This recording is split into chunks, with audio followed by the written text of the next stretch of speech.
Bathroom থেকে বের হয়ে ভুলেও একটি কাজ করবেন না, তাহলে ঘরের মধ্যে বরকত থাকবে না, অসুখ বিসুখ বালা মুসিবত কখনোই বাসা থেকে কাটবে না।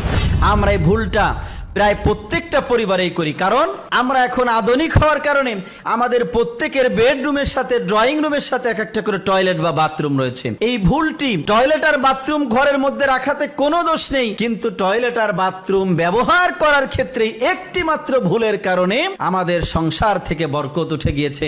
আপনাদেরকে বলবো, বাথরুমের ব্যবহার করার ক্ষেত্রে এই ভুলটি আপনি কখনোই করবেন না। যদি করেন তাহলে আপনার পরিবারের মধ্যে বরকত থাকবে না, আর পরিবারের কেউ কখনো সুস্থ জীবন যাপন করতে পারবে না। সেই ভুলটি হচ্ছে আমরা বাথরুমে যখন যাই, বাথরুম থেকে বের হওয়ার পরে করি, তা হচ্ছে বাথরুমের দরজাটা ওপেন করে রাখি। বাথরুমের দরজা কখনো বাথরুম শেষে ওপেন করে রাখবেন না, বাথরুমের দরজাটা লক করে দিবেন। মেডিকেল সায়েন্স বলছে বাথরুমের মধ্যে প্রচুর পরিমাণে ব্যাকটেরিয়া